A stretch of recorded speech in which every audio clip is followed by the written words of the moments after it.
आज रानू चिड़िया की शादी थी और चिड़िया ढेर सारे सपने सजाकर अपने ससुराल जा रही थी। चिड़िया की सास उसका बहुत अच्छे से स्वागत करती है। रानू चिड़िया भी आज बहुत खुश थी। रानू चिड़िया जाते ही घर, रसोई, परिवार सब कुछ संभाल लेती है।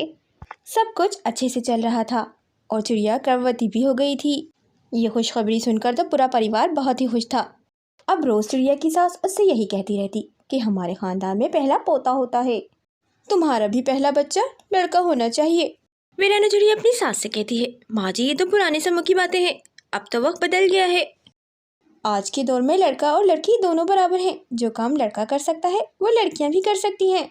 चिड़िया के मुंह से ये बात सुनकर उसकी सास गुस्से में आ जाती है और कहती है, अपनी बकवास बनकर आज तो तूने ये बात बड़े आराम से कह ली है, लेकिन ऐसा सोचना भी मत, मुझे पोता चाहिए। अपनी सास के मुंह से ये बातें सुनकर चिड़िया बहुत चिंतित हो गई थी।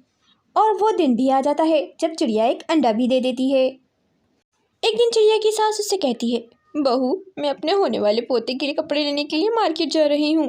चिड़िया की सास कपड़े लेने के लिए मार्केट चली जाती है। अब चिड़िया की चिंता और बढ़ गई थी। चिड़िया अपने अंडे को देखकर रोज प्रार्थना करती रहती, हे ऊपर वाले अब तू ही कोई चमत्कार, मेरी सास ने तो रट लगा रखी है कि उसे पोता चाहिए। और आखिरकार वो दिन भी आ जाता है। चिड़िया के अंडे से एक खूबसूरत सी चिड़िया निकलती है। चिड़िया को देखकर तो उसकी सास बहुत गुस्से में आ जाती है और ऑल फॉल बकने लगती है, कहाँ से आ गई ये मनहूस, मुझे तो पहला पोता चाहिए था। फिर रानू चिड़िया से कहती है, मनहूस निकल जा, मुझे पहले ही मालूम था तू मुझे पोता नहीं देगी। फिर रानू चिड़िया अपनी सास से कहती है, माँ जी इसमें मेरा क्या कसूर है, बेटा और बेटी देना तो ऊपर वाले के हाथ में है, आप भी तो किसी की बेटी है ना। ये सुनकर तो चिड़िया की सास बहुत ही गुस्से में आ जाती है और उसे और उसकी बेटी को धक्के मारकर घर से निकाल देती है। चिड़िया घर के बाहर बैठी रो रही होती है और अपने पति टुन्नू चिड़िया का इंतजार कर रही होती है। जब उसका पति टुन्नू चिड़िया वापस आता है तो चिड़िया उसे सारी बात बताती है और कहती है, माँ जी ने बेटी पैदा होने पर मुझे घर से निकाल दिया है। टुन्नू चिड़िया तो वैसे ही अपनी माँ के कहने में था। वे चिड़िया का पति उससे कहता है, माँ ने बिल्कुल ठीक किया है, निकल जाए इस मनहूस को लेके मेरे घर से, मुझे भी बेटा ही चाहिए था। चिड़िया निराश मन से अपनी बेटी को लेकर वहाँ से चली जाती है और दूसरे जंगल जाकर अपनी बेटी के साथ मिलकर एक घोंसला बनाती है और उसमें रहने लगती है। और यहाँ टुन्नू चिड़िया की माँ उसकी धूमधाम से दूसरी शादी कर देती है। एक दिन चिड़िया की सास अपनी मॉडर्न बहू से कहती है, बहू तेरी शादी को अच्छे खासे दिन गुजर गए हैं, अब तो मुझे जल्दी से एक पोता दे दे।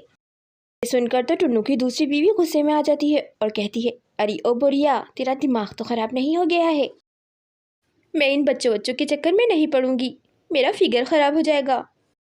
और हाँ अगर तूने टुन्नू जी के कान भरे तुझे इस खिड़की से ऐसा धक्का मारूंगी कि जिंदगी भर बेड पर ही पड़ी रहेगी। हाँ कान खोल कर सुन ले, मैं अपने घर में कोई काम नहीं करती थी और यहाँ पर भी कोई काम नहीं करूंगी और पूरे घर की जिम्मेदारियाँ तुझ पर ही है। कल मेरी दोस्तें आएंगी, खाना पकाकर घर से बाहर चली जाना, मुझे तेरे बूढ़ेपन की बदबू बहुत बुरी लगती है। चिड़िया के मुँह से ये सारी बातें सुन के उसकी सास घर से बाहर आ जाती है और खूब फूट फूट कर रोती है। उसे आज एहसास होता है कि उसने अपनी बहू को घर से निकालकर कितनी बड़ी गलती की है। अब उसकी ज़िंदगी में सिर्फ पछतावा रह गया है। परंतु बेटी पैदा होने पर वो रानी चिड़िया को घर से ना निकालती तो आज उसे ये दिन देखना ना पड़ते।